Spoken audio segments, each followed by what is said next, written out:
Well, briefly, my history is post-traumatic stress disorder, sexual abuse, and addictions. But what was going on in my life was I never felt like I belonged anywhere. Like I didn't fit into this world that people told me that was out there. I mean, I remember coming in to this hospital, it's almost 20 years ago now, and you know, talking about my history. And then when that time came to discharge, the messages that were out in our communities was, you know, it's all well and good to talk about it inside here, but once you go into the community, don't tell anybody where you've been or how you've been there. And I think that was the part that really sort of stuck me back. And I can remember when I was working here at that time when Tammy was just sort of getting started in its infant stage, and still feeling that way, and still, you know, not having that communication skill to be able to talk about what had gone on in my life in a positive way. Because I think that when, you know, hope is confined internally in this hospital, and I think that the biggest point for me is that we need to spread that hope out into our communities. And that's what Tammy does. Tammy pushes us past the limits where everyone said that this is not possible, that people don't want to hear about our stories. 20,000 youth have heard about our stories. Traumatic stress disorder, Yeah. depression, addictions. Yeah.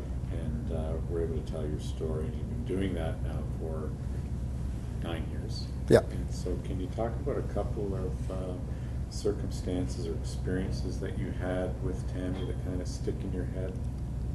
Well, there's 20,000 of them. You know, I think that there's so many experiences, but I think the biggest one for me is the relationships that we've been allowed to build.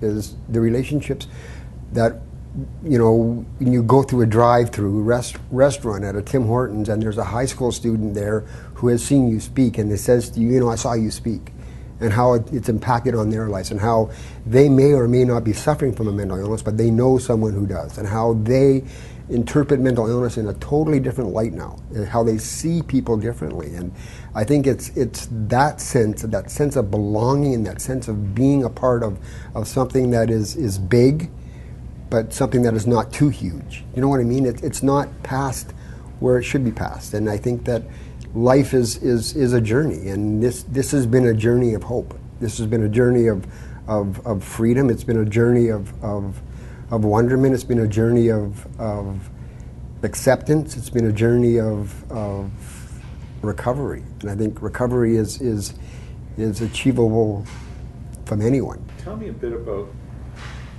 what you experience when you spend a day at a summit here at Ontario Shores. Absolute positive exhilaration.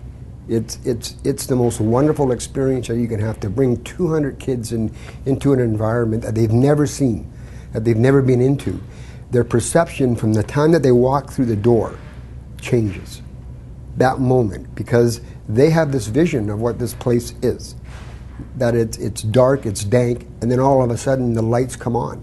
It's to watch them, to watch the glow and their experience, and then to see their excitement about what they can do to support mental health. Because from my view, they are the ones that are going to be pushing the change the most. We just facilitate it. We just tell our stories. But they are the ones that are going to move this beyond to where we can move it. Because they are the ones who are going to change the path for everyone.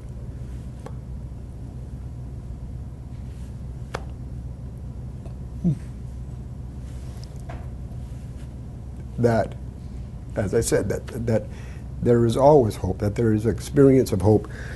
You know, it's that person that I think about who, for the very first time, is locked into their apartment and never comes out of that apartment. But when the message of hope is delivered and they walk through that door, that, my friend, is recovery.